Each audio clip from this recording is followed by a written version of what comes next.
दिल्ली धमाके पर प्रधानमंत्री मोदी ने दुख जताया। भूटान में कहा, दोषियों को बख्शा नहीं जाएगा, जिम्मेदार लोगों के खिलाफ कड़ी से कड़ी कार्रवाई की जाएगी, उन्हें न्याय के कटघरे में लाया जाएगा। पीड़ित परिवारों का दर्द समझता हूं, पूरा देश उनके साथ खड़ा है। प्रधानमंत्री मोदी ने कहा, रात भर एजेंसियों के संपर्क में था, षड्यंत्रकारियों को बख्शेंगे नहीं, हमारी एजेंसियां इस षड्यंत्र की तह तक जाएंगी। दिल्ली धमाके के बाद गृहमंत्री अमित शाह के आवास पर हाई लेवल मीटिंग हुई। गृहमंत्री के अलावा गृह सचिव, आईबी डायरेक्टर, डीजी, एनआईए समेत कई बड़े अधिकारी मौजूद रहे। दिल्ली धमाके में मरने वालों का आंकड़ा बढ़ा, अब तक 12 लोगों की मौत हुई, 28 की हालत घायलों में है और 4 गंभीर रूप से घायल हैं। दिल्ली धमाके का नया सीसीटीवी सामने आया। ब्लास्ट के बाद इधर उधर भागते दिखे लोग। धमाके के बाद मार्केट में अफरा तफरी। दिल्ली ब्लास्ट केस में बड़ा खुलासा, संदिग्ध car driver Umar doctor Adil का करीबी था। टेलीग्राम चैनल पर सक्रिय रेडिकल डॉक्टर ग्रुप से जुड़े थे दोनों। फरीदाबाद मॉड्यूल में आदिल की हुई थी गिरफ्तारी। उमर ने जीएमसी श्रीनगर में एमडी मेडिसिन की पढ़ाई की थी। अनंतनाग में बतौर सीनियर रेजिडेंट डॉक्टर काम किया था, बाद में फरीदाबाद शिफ्ट हुआ था। धमाके में इस्तेमाल कार ने बदरपुर बॉर्डर से दिल्ली में एंट्री ली। कल सुबह 10:04 पर दिल्ली में दाखिल हुई कार। कई इलाकों का चक्कर लगाने के बाद लाल किले के पास कार पहुंची थी। दिल्ली धमाकों में संदिग्ध उमर की नई तस्वीर सामने आई। धमाके वाली कार को उमर ही चला रहा था। फरीदाबाद टेरर मॉड्यूल का आतंकी है उमर मोहम्मद। सूत्रों के मुताबिक डॉक्टर उमर करीब 3 घंटे तक पार्किंग में बैठा रहा, किसी के निर्देश का इंतजार कर रहा था। मोहम्मद उमर की फरीदाबाद मामले में तलाश जारी थी। काले रंग का मास्क पहनकर चला रहा था i20 कार। एक आईडी पुलवामा निवासी के नाम पर मिली। सूत्रों के मुताबिक आतंकी हमले के लिए बार बार ओनरशिप बदली गई। दिल्ली धमाके में इस्तेमाल कार का बोनट खुला था। एजेंसियों को बोनट के अंदर विस्फोटक होने की आशंका, कार की डिक्की में भी विस्फोटक होने का शक। धमाके की जांच में पुलिस जुटी, कई अहम सुराग मिले। धमाके वाली कार के मालिक कई बार बदले गए। कार के कई ट्रांसफर फर्जी आईडी पर किए गए। दिल्ली ब्लास्ट केस में आमिर नाम के शख्स की तस्वीर सामने आई। आमिर ने ही तारिक को कार दी थी। धमाके में इस्तेमाल कार तारिक ने खरीदी थी। पुलिस ने पुलवामा से तीनों को हिरासत में भी लिया। दिल्ली धमाके को लेकर जम्मू कश्मीर में पूछताछ जारी। जम्मू कश्मीर पुलिस की तारिक उमर और आमिर से पूछताछ। दिल्ली कार ब्लास्ट का पुलवामा कनेक्शन भी सामने आया। पुलवामा का i20 कार का मालिक तारिक निकला। कई बार बेची थी कार की आरसी में गुरुग्राम के सलमान का नाम। सलमान ने फरीदाबाद की एक एजेंसी को बेची थी कार। पुलिस ने सलमान को हिरासत में लिया। फरीदाबाद में पुलिस का सर्च ऑपरेशन जारी। दौज, फतेहपुर तगा और अल-फलाह कॉलेज में तलाशी अभियान। 1000 से ज्यादा पुलिसकर्मी शामिल। फिलहाल विस्फोटक की खेप नहीं मिली। डॉक्टर मुजम्मिल से जम्मू कश्मीर पुलिस की पूछताछ जारी। मुजम्मिल की निशानदेही पर ही फरीदाबाद में 2900 किलो विस्फोटक मिला। मुजम्मिल के पास से स्विफ्ट कार भी बरामद की गई। कार से राइफल, पिस्तौल, जिंदा कारतूस मिले। इसके साथ ही कमरे से वॉकी टॉकी, 20 टाइमर, 20 बैटरी बरामद। पुलवामा का रहने वाला है मुजम्मिल। फरीदाबाद पुलिस का अल-फलाह यूनिवर्सिटी के आसपास गांवों में तलाशी अभियान जारी। 4 लोगों को हिरासत में लिया गया, चारों कश्मीर के रहने वाले। लखनऊ में भी एक डॉक्टर के घर छापेमार कार्रवाई। यूपी एटीएस और जम्मू कश्मीर पुलिस ने डॉक्टर परवेज के यहां छापा मारा। फरीदाबाद मॉड्यूल के कनेक्शन में रेड की, कई अहम दस्तावेज बरामद किए गए। एनआईए की टीम भी धमाके वाली जगह पर पहुंची। जांच में जुटी एनएसजी स्पेशल सेल समेत कई एजेंसियां कर रही हैं मामले की जांच। धमाके के बाद लाल किला मेट्रो स्टेशन को चारों तरफ से सील किया गया। गेट नंबर 1 और 4 को बंद किया गया। दिल्ली पुलिस ने कार ब्लास्ट मामले में यूएपीए के तहत केस दर्ज किया। एक्सप्लोजिव एक्ट और बीएनएस की धाराओं के तहत भी कई मामले दर्ज किए गए। दिल्ली धमाके में अमोनियम नाइट्रेट का इस्तेमाल। सूत्रों के हवाले से खबर, ब्लास्ट में फ्यूल ऑयल और डेटोनेटर का भी उपयोग किया गया। एजेंसियों को दिल्ली ब्लास्ट में फिदायीन हमले का शक। कार में मारे जाने वाले का डीएनए टेस्ट कराएगी पुलिस। एजेंसियों को कार में डॉक्टर उमर के सवार होने का पूरा शक। दिल्ली पुलिस ने बदरपुर से लाल किले के रूट की मैपिंग की। बदरपुर बॉर्डर से सुनहरी मस्जिद तक सीसीटीवी की जांच जारी। 200 पुलिसकर्मियों की टीम ने सीसीटीवी फुटेज को खंगाला। सीसीटीवी के आधार पर 13 लोगों से पूछताछ। जांच एजेंसियां पूरे रोड के सीसीटीवी को स्कैन कर रही हैं। कार के पार्किंग में आने के रूट का पता लगाने में जुटी। दिल्ली ब्लास्ट में इस्तेमाल i20 कार पर 2 चालान पेंडिंग। 20 सितंबर को फरीदाबाद में हुआ था नो पार्किंग का चालान। दूसरा चालान गुरुग्राम में हुआ था। जांच एजेंसियां लाल किले और आसपास के सभी सीसीटीवी खंगाल रही हैं। 100 से ज्यादा सीसीटीवी के फुटेज की जांच हो रही है। गृहमंत्री अमित शाह ने मौके पर पहुंचकर हालात का जायजा लिया। कहा, सभी एंगल से जांच एजेंसियां जांच कर रही हैं। दिल्ली में अगले आदेश तक पर्यटकों के लिए लाल किला बंद। दिल्ली धमाके के बाद प्रशासन का फैसला। लाल किले के पास घटनास्थल पर भारी संख्या में रैपिड एक्शन फोर्स के जवानों की तैनाती। धमाके के बाद पूरी दिल्ली सुरक्षा सख्त की गई। कल हुए ब्लास्ट में 12 लोगों की मौत हुई थी। अमित शाह ने जल्द ही ब्लास्ट पर रिपोर्ट सामने रखने का भरोसा दिया। कहा, एनएसजी, एनआईए और एफएसएल की टीम जांच में जुटी। गृहमंत्री अमित शाह ने एलएनजेपी अस्पताल का दौरा किया। कार ब्लास्ट के घायलों से मुलाकात की। दिल्ली लाल किला कार ब्लास्ट मामले में बाजार का सीसीटीवी फुटेज सामने आया। जान बचाने के लिए भागते नजर आए लोग। दिल्ली की सीएम रेखा गुप्ता एलएनजेपी अस्पताल में गई, घायलों से मुलाकात की, इलाज के लिए निर्देश दिए। दिल्ली कार ब्लास्ट के बाद एलओसी और अंतर्राष्ट्रीय बॉर्डर पर बढ़ाई गई निगरानी, भारतीय सेना और बीएसएफ के जवान सीमा पर सतर्क।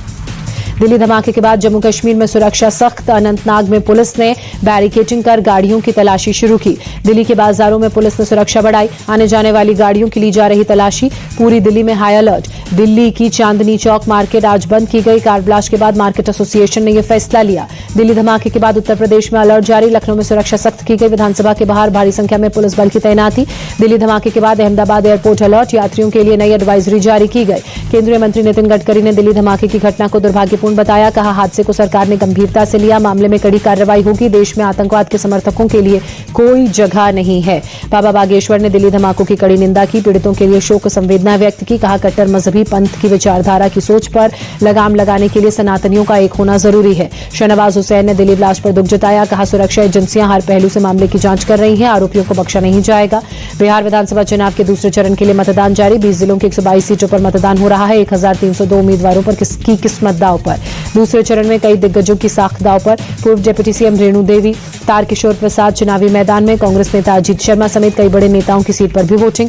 पीएम मोदी ने दूसरे चरण के मतदान में बढ़ चढ़कर हिस्सा लेने की अपील की, ट्वीट कर लिखा, नौजवान साथी वोटिंग में बढ़ चढ़कर हिस्सा लें और नया रिकॉर्ड बनाएं, खुद भी वोट करें और दूसरों को भी प्रेरित करें। कटिहार में वोटिंग को लेकर मतदाताओं में उत्साह नजर आया, पोलिंग बूथ पर सुबह से ही वोटरों की लंबी कतार लगी। बीजेपी सांसद संजय जायसवाल ने बेतिया में वोट कास्ट किया, लोगों से भी मतदान में बढ़ चढ़कर हिस्सा लेने की अपील की।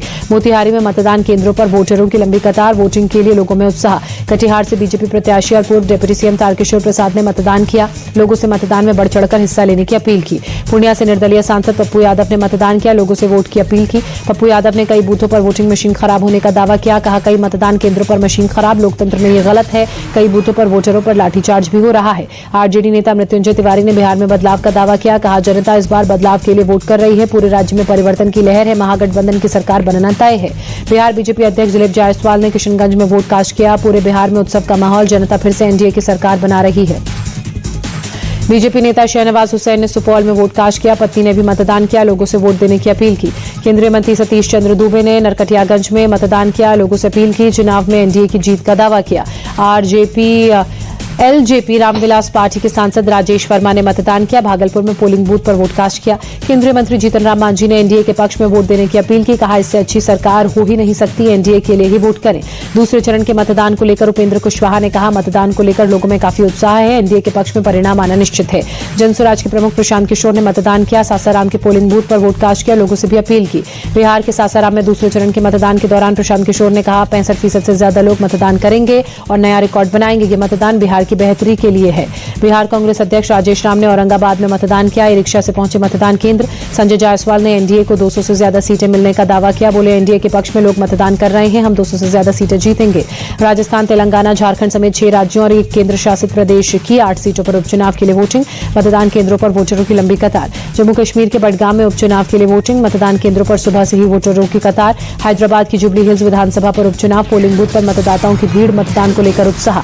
जुबली हिल्स उपचुनाव के लिए फिल्म निर्देशक राजा मौली ने भी मतदान किया, लोगों से भी बढ़ चढ़कर मतदान में हिस्सा लेने की अपील की। 2 दिन के भूटान दौरे पर प्रधानमंत्री मोदी वैश्विक शांति प्रार्थना महोत्सव में शामिल हुए। ममता बनर्जी की केंद्र सरकार को 2 टूक, कहा बीजेपी चाहे मुझे जेल भेज दे लेकिन वोट का अधिकार न छीने।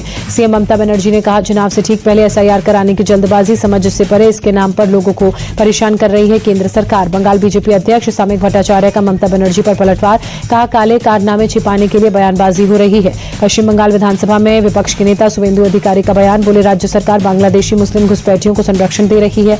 निशाना साधते हुए शुवेंदु अधिकारी ने कहा ममता बनर्जी ने एक जनसभा में खुलेआम कहा कि हम दस्तावेज बनाएंगे, घुसपैठिए बंगाल में जमीन जिहाद, लव जिहाद, वोट जिहाद कर रहे हैं। यूपी में एसआईआर के बीच अखिलेश यादव का बड़ा आरोप, कहा राजनीतिक दबाव में काम कर रहे अधिकारी। चुनाव आयोग की तैयारियों पर भी उठाए सवाल। मुंबई में शरद पवार ने सीएम देवेंद्र फडणवीस से मुलाकात की, एमसी चुनावों को लेकर हुई चर्चा। शरद पवार और फडणवीस की मुलाकात से भड़के कांग्रेस नेता नाना पटोले, कहा महाराष्ट्र में सभी पार्टियां कांग्रेस को कमजोर करने में जुटी हुई हैं। बलरामपुर दौरे पर सीएम योगी आदित्यनाथ, मां पाटेश्वरी मंदिर में परिसर में गायों को चारा डाला। पंजाब के फिरोजपुर में हथियार तस्करी के गिरोह का भंडाफोड़, 2 आरोपी गिरफ्तार, 6 पिस्टल, जिंदा कारतूस बरामद। सीमा पार से करते थे हथियारों की तस्करी। राजस्थान के अजमेर में कार ने बाइक को मारी टक्कर, बाइक सवार एक युवक की मौत, दूसरा गंभीर रूप से हुआ घायल। चलती ट्रेन से कचरा फेंकने वाला हाउसकीपिंग स्टाफ बर्खास्त हुआ। OBHS कंपनी पर भी रेलवे ने लगाई फटकार।